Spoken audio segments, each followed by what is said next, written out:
اسحاق ڈار صاحب کے صاحبزادے علی مصطفیٰ ڈار مریم نواز صاحبہ کے مشیر مقرر ہو گئے۔ چیچو چیچ گنڈیریاں دو تیریاں دو میریاں اتو اتو رولا پائی جا وچو وچو کھائی جا۔ دوسرا بڑا خاندان، دوسرا شاہی خاندان وہ ہے پیپلز پارٹی کا، بھٹوز کا۔ ذوالفقار علی بھٹو، نصرت بھٹو، بے نظیر بھٹو، آصف علی زرداری، بلاول بھٹو، آسوا بھٹو، ایک لائن ہے، یہ ہے ان کی جمہوریت۔ جی السلام علیکم ورحمۃ اللہ وبرکاتہ۔ آج 10 فروری ہے، 10 فروری 2026۔ آج 2 سال اور 2 دن ہو گئے عمران خان کے مینڈیٹ چوری کو۔ مینڈیٹ چوری کیے ہوئے 2 سال اور 2 دن گزر چکے۔ 8 فروری 2024 کو الیکشن ہوئے اور ان الیکشنز میں کون جیتا کون ہارا یہ آپ جانتے ہیں۔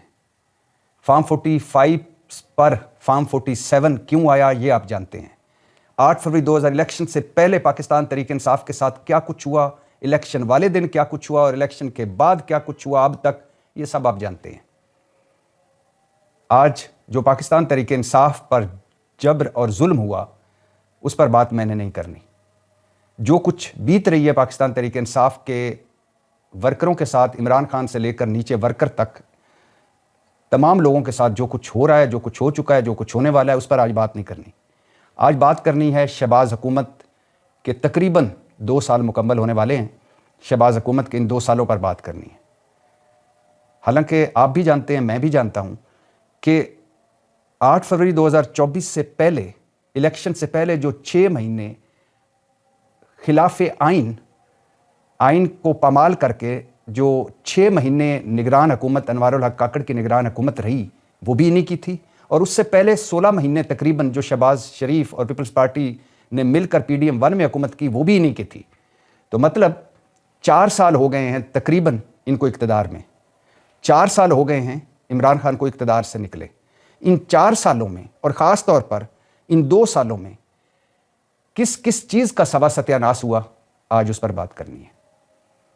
وہ جان ایلیا صاحب کا شعر ہے نا کہ میں بھی بہت عجیب ہوں، اتنا عجیب ہوں کہ بس خود کو تباہ کر لیا اور ملال بھی نہیں۔ میں حیران ہوں اس قوم پر، ان 25 کروڑ لوگوں پر، اور آل بچاؤ مال بچاؤ اور کھال بچاؤ گروپ کے علاوہ جو سارے سیاستدان ہیں ان سب پر، کہ خود کو تباہ بھی کر لیا اور ملال بھی نہیں۔ تو ان 2 سالوں میں ہمارے ساتھ کیا بیتی، کیا کیا چیز تباہ و برباد ہوئی، آج اس پر بات کرنی ہے۔ اور آج اس پر بھی بات کرنی ہے کہ علی مصطفیٰ ڈار، اسحاق ڈار صاحب کے صاحبزادے مریم نواز صاحبہ کے مشیر مقرر ہو گئے ہیں۔ مبارک ہو آپ سب کو۔ اسحاق ڈار صاحب کے صاحبزادے علی مصطفیٰ ڈار مریم نواز صاحبہ کے مشیر مقرر ہو گئے ہیں۔ اور اگر آسان لفظوں میں آپ کو سمجھاؤں تو علی ڈار جو اسحاق ڈار کے بیٹے ہیں اور جو نواز شریف صاحب کے داماد ہیں، وہ نواز شریف صاحب کی بیٹی مریم نواز کے مشیر مقرر ہو گئے ہیں۔ چیچو چیچ گنڈیریاں دو تیریاں دو میریاں اتو اتو رولا پائی جا وچو وچو کھائی جا۔ یہ ہے وہ موروثیت بھری بانجھ جمہوریت 25 کروڑ لوگوں کے لیے، اور یہ ہے وہ موروثیت بھری زرخیز جمہوریت ان 5% لوگوں کے لیے۔ ذرا آپ سوچئے کہ نواز شریف صاحب 3 دفعہ کے وزیر اعظم، پارٹی کے صدر ہیں اور اوورال نگرانی کر رہے ہیں۔ ان کے بھائی شہباز شریف صاحب دوسری مرتبہ پاکستان کے وزیر اعظم بن کر بیٹھے ہوئے ہیں۔ نواز شریف صاحب کی بیٹی اور مسلم لیگ کی ولی عہد مریم نواز صاحبہ وزیر اعلیٰ پنجاب ہیں۔ نواز شریف صاحب کے سمدھی اسحاق ڈار صاحب ڈپٹی وزیر اعظم ہیں اور وزیر خارجہ ہیں، اور شہباز شریف صاحب کے بیٹے حمزہ شہباز MNA ہیں اور اس سے پہلے وزیر اعلیٰ پنجاب رہ چکے ہیں۔ اور اب اسحاق ڈار صاحب کے صاحبزادے جو نواز شریف صاحب کے داماد بھی ہیں، وہ مریم نواز صاحبہ کے مشیر مقرر ہو گئے۔ یہ ہے ہاؤس آف شریف کی جمہوریت۔ اور دوسری طرف جائیں، دوسرا بڑا خاندان، دوسرا شاہی خاندان وہ ہے پیپلز پارٹی کا، بھٹوز کا۔ ذوالفقار علی بھٹو، نصرت بھٹو، بے نظیر بھٹو، آصف علی زرداری، بلاول بھٹو، آسوا بھٹو، ایک لائن ہے۔ اس وقت آصف علی زرداری صاحب صدر مملکت ہیں، ان کی بیٹی آسوا بھٹو صاحبہ خاتون اول ہیں اور MNA ہیں۔ زرداری صاحب کے بیٹے، اکلوتے بیٹے پرنس چارمنگ اور انڈر ٹریننگ بلاول، خود زرداری صاحب نے کہا تھا انڈر ٹریننگ بلاول وزیر خارجہ رہ چکی ہیں اور پارٹی کے سربراہ ہیں، اور آصف علی زرداری صاحب کی بہن سندھ کی صوبائی وزیر صحت ہے۔ چیچو چیچ گنڈیریاں دو تیریاں دو میریاں، اتو تو رولا پائی جا بچو بچو کھائی جا، یہ ہے ان کی جمہوریت۔ اور یہ چند شاہی خاندان ہیں جنہوں نے ہمیں کہیں کا نہیں چھوڑا۔ آل بچاؤ مال بچاؤ کھال بچاؤ گروپ، اس پر بھی مزید بات کرتے ہیں، لیکن ان دونوں موضوعات پر بات کرنے سے پہلے یہ بتاتا چلوں، کل بھی بتایا تھا کہ T20 ورلڈ کپ میں پاکستان نے اپنا بائیک آؤٹ ختم کر دیا، وہ بھارت کے خلاف میچ کھیلے گا، یہ میں کل بتا چکا ہوں، اور پہلے دن سے میں بتا رہا تھا کہ پاکستان T20 ورلڈ کپ کھیلے گا، پہلے یہ بتایا، لیکن بھارت کے خلاف میچ پر ابہام ہے۔ پھر جب بائیک آؤٹ کیا تو میں نے اس کی مخالفت کی کہ بائیک آؤٹ نہیں کرنا چاہیے، اور پھر میں نے کہا کہ ڈیسائیڈ ہو گیا ہے کہ پاکستان میچ کھیلے گا، لیکن ایک رستہ نکالا جا رہا ہے تاکہ فیس سیونگ ہو۔ ہم نے کیوں بائیک آؤٹ کیا تھا بھارت کے میچ کا؟ 15 فروری کو غالباً ہونا ہے، اس لیے کیا تھا کہ بنگلہ دیش نے تحفظات اٹھائے، تشویش کا اظہار کیا اور کہا کہ ہم بھارت کھیلنے نہیں جا سکتے T20 ورلڈ کپ، ہمیں کوئی نیوٹرل وینیو دیا جائے، لیکن ICC نے ان کی درخواست مسترد کر دی، اور پھر اچانک ہم مامے چاچے بن کے کھڑے ہو گئے۔ ہمارا کوئی پرابلم نہیں تھا، نہ ICC کے ساتھ، نہ بھارت کے ساتھ، نہ T20 ورلڈ کپ کے ساتھ، ہم مامے چاچے بن کر کھڑے ہو گئے کہ آپ نے بنگلہ دیش کی درخواست رد کی ہے، ہم بھارت کے خلاف میچ نہیں کھیلتے۔ حیرانی ہوئی، مانا کہ بنگلہ دیش کبھی پاکستان کا حصہ تھا، مانا کہ بنگلہ دیش کے لوگوں نے اور ان کے سیاستدانوں نے یا بنگلہ دیشی رہنماؤں نے قائد اعظم محمد علی صاحب کا ساتھ دیا تھا اور پاکستان بنانے میں اہم کردار ادا کیا تھا، مانا کہ بنگلہ دیش ہمارا برادر اسلامی ملک ہے، لیکن یہ ماما چاچا بن کے ہم کھڑے ہو گئے کہ ہم نہیں کھیلیں گے۔ اور پھر ہمارے ادھر بہت سارے لوگ جذباتی، سطحی جذباتی لوگ، واہ کیا جرأت مندانہ فیصلہ ہے، واہ کیا غیرت مندانہ فیصلہ ہے، واہ $500 ملین کا نقصان ہوگا بھارت کو، $250 ملین کا نقصان ہوگا بھارتی براڈ کاسٹرز کو، نہیں کھیلتے ہم میچ، پتہ چلے گا بھارت کو، پتہ چلے گا ICC کو، اور اب ہم میچ کھیل رہے ہیں۔ اب وہی کہیں گے کمال کیا محسن نقوی صاحب نے، بھارت کو بھارت کی زبان میں جواب دیا، اور اب جب ان کو سمجھ آ گئی ہمیں میچ کھیلنا چاہیے، او بھائی خدا کے لیے مانا ICC بھارتی پٹھو ہے، مانا بھارت کا اس وقت پیسے کے زور پر کنٹرول ہے ICC پر اور اس خطے کی اور اس پوری دنیا کی کرکٹ پہ، مانا کہ بنگلہ دیش کے ساتھ ناانصافی ہوئی، لیکن بھائی کوئی طریقہ کار ہوتا ہے، کوئی اصول ہوتا ہے، کوئی ضابطہ ہوتا ہے، ہم کون؟ اور آپ پتہ کیا ہوا ہے؟ اصل بات کیا ہوئی ہے؟ بنگلہ دیشی حیران تھے ہمارے بھائی کہ یہ پاکستان کو کیا ہو گیا ہے، اتنی محبتیں کیوں جاگ گئی ہیں، انہوں نے بائیک آؤٹ ہی کر دیا۔ بنگلہ دیشی صدر امین الاسلام صاحب یہاں تشریف لائے، انہوں نے کہا بھائی کھیلیں، کیوں کھیلیں؟ 2 وجہ سے کھیلیں بھارت کے خلاف میچ، مانا کہ ICC نے اپنے نائب چیئرمین جو عمران خواجہ صاحب ہیں یا خواجہ عمران صاحب ہیں ان کو بھیجا ہوا تھا، وہ بات چیت کر رہے تھے، بیک ڈور مذاکرات کر رہے تھے، بھارت میں سوگ تھا، ماتم تھا، ان کا ظاہر ہے اتنا ٹکٹیں بک ہوئی ہوئی تھی، ہوٹل بک ہوئے تھے، سارا کچھ ہوا تھا، تو وہ ظاہر ہے ان کو دھچکا لگا، لیکن ICC کی بات چیت، بیک ڈور مذاکرات ایک علیحدہ بات ہے، لیکن بنگلہ دیش کے صدر آ گئے اور بنگلہ دیش کے صدر نے کہا کہ بھائی آپ میچ کھیلیں۔ کیوں کھیلیں؟ 2 وجہ سے، ایک کہ ستمبر میں بھارت اب بنگلہ دیش آ رہا ہے، کہیں وہ بائیک آؤٹ نہ کر دے، ہم تنہا نہ ہو جائیں اس میدان میں، اس کھیل میں۔ دوسرا یہ کہ بنگلہ دیش کے سیاسی حالات اس وقت ایسے ہیں، ابھی 1-2 دن بعد الیکشن ہونے والے ہیں، وہ سیاسی حالات ایسے ہیں کہ حسینہ واجد جو بھگوڑی بن کر مودی کے بھارت میں بیٹھی ہوئی ہے، اس نے بیانیہ اور اس کی جماعت نے بیانیہ بنانا شروع کر دیا، دیکھا بنگلہ دیش ہماری حکومت کیا ختم ہوئی، بنگلہ دیش کو ہائی جیک کر لیا پاکستان نے، دیکھا بنگلہ دیش پھر سے ملنے لگا ہے پاکستان کے ساتھ، دیکھا بنگلہ دیش کی اپنی آزاد شناخت اور حیثیت ختم ہو رہی ہے، اب پاکستان اس کے فیصلے کرے گا۔ اور ابھی بھی اکثریت وہ ہے بنگلہ دیش میں جو پاکستان کے ساتھ اب تعلقات بہتر کرنا چاہتی ہے، جو پچھتا رہی ہے کہ جو کچھ 70-71 میں ہوا دونوں طرف سے، لیکن ابھی بھی وہاں ایسی قوتیں موجود ہیں اور ایسی عوام موجود ہے جو یہ سمجھتی ہے کہ ہمیں بھارت سے تعلقات اچھے رکھنے چاہیے پاکستان کی نسبت۔ تو وہ امین الاسلام صاحب آئے، انہوں نے کہا کہ الیکشن پر بھی فرق پڑے گا اور دوسرا ہمارے کھیل پر بھی فرق پڑے گا، آپ کی بڑی مہربانی، آپ کی بڑی نوازش، آپ کھیلیں۔ اور پھر سری لنکن صدر نے فون کیا حیران ہو کر، انہوں نے کہا